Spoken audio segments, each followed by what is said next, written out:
दांत वाली बहू। रंजना कभी ब्रश नहीं करती थी। उसे कितनी बार उसके माँ बाप ने डांटा, लेकिन उसका कोई असर उस पर होता ही नहीं था, जिस कारण से उसके दांत पीले पीले हो जाते हैं। शादी के बाद अरे बहू, वैसे तो तुझ में कोई कमी नहीं है, पर तेरे दांत इतने पीले कैसे है बेटा? कैसे मतलब? कोई सर्जरी थोड़ी ना कराइए। वो तो क्या नाम, मैं ब्रश नहीं करती थी तो पीले हो गए। अब क्या करूं? आप कहे तो लाल करवा लूं या फिर काले? यार ये क्या है, क्यों माँ से लड़ रही हो? लड़ रही हूँ?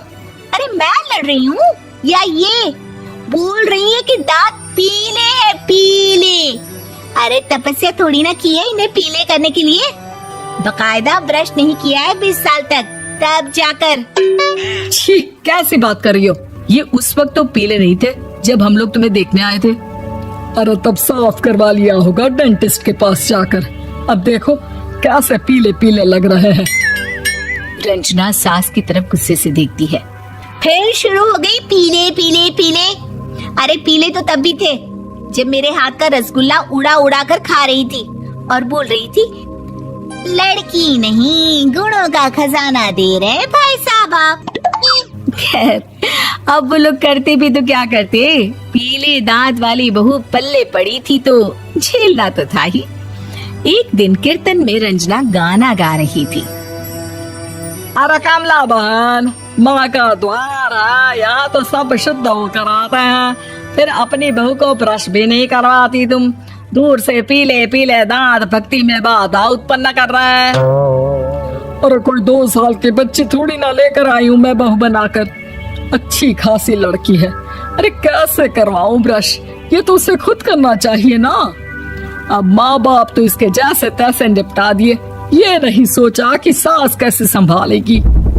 सास बहू को लेकर घर आ जाती है, लेकिन सोच लेती है कि अब इसे लेकर कहीं नहीं जाएगी। अगले रोज बहू कहती है, अरे क्या हो गया, मंदिर नहीं जाना क्या? कीर्तन का वक्त हो रहा है। मेरी मधुर वाणी से कान्हा जी जागते हैं और सोते हैं। आप तो जानती है ना उनकी भक्ति में कितना मन लगता है मेरा। वो क्या है ना, तबीयत ठीक नहीं लग रही है मेरी, आराम करूंगी मैं। तबीयत ठीक नहीं लग रही? अभी तो मिथुन के गाने पर नाच रही थी आप, और अब बोल रही है कि तबीयत ठीक नहीं लग रही। अरे भक्ति में मन लगा लो सासू माँ, ऊपर जाना है, क्या मुंह दिखाओगी आप? हाँ? सास को बहू की बात पर गुस्सा आ जाता है। मैं क्या मुंह दिखाऊंगी, इसकी चिंता तो ना कर, समझी? अपने मुंह की चिंता कर, जो ये पीले पीले दांत लेकर हर जगह पहुंच जाती है। पता है लोग कितना मजाक बनाते हैं। ना जी ना, मैं नहीं जाना कहीं तेरे साथ। तो ये बात है, कोई ना, मत जाओ, मैं अपने कमरे में ही बैठकर भक्ति कर लूंगी। ऊपर वाला दांत थोड़ी ना देखता है, मन देखता है, भावना देखता है। और अरे बस बस, तू सब कुछ दिखा, बस ये सफेद चमकदार दांत ना दिखाना किसी को, है? जा यहाँ से। बहू को सास की बात का कोई फर्क नहीं पड़ता, वो तो जैसी थी वैसी ही रह जाती है। सुबह नहाकर किचन में खाना बनाना, फिर खाना खाना, कीर्तन भजन करना और सो जाना। एक दिन, माँ जी मैं सहेली के घर जा रही हूँ, शाम को लेट आऊंगी।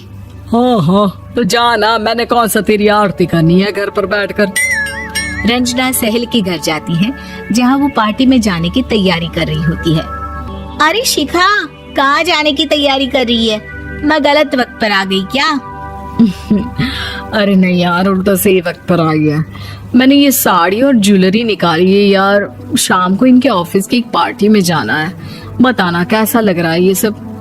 नहीं यार, इस ड्रेस के साथ तो वो वाली ज्वेलरी अच्छी लगेगी। हाँ हाँ सही बोल रही है, मैंने ध्यान ही नहीं दिया। वैसे तो हमेशा से मस्त फैशन सेंस रखती है। तो बड़ा जाती होगी ना पति के साथ पार्टी में। रंजना कुछ नहीं बोलती, बस सोचती है कि यार काश ये बात सही हो जाती। पर मैं क्यों नहीं जाती पार्टी में? क्या इन लोगों की कोई पार्टी होती नहीं होगी? रंजना घर आती है और रात में पति से सवाल करती है, एक बात बताइए, आप मुझे किसी पार्टी में क्यों नहीं ले जाते? क्या आपकी यहाँ ऑफिस में पार्टी नहीं होती? पति बेचारा क्या कहता कि दांत पीले हैं तुम्हारे इसलिए। अरे कोई पार्टी होती नहीं हम लोगों के ऑफिस में, तो कहाँ से लेकर जाऊं?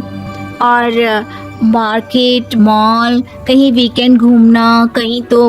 अरे यार, सारे हफ्ते में एक छुट्टी मिलती है, तो सोचता हूँ कि आराम ही कर लूं। क्यों? रंजना मन मार के रह जाती है।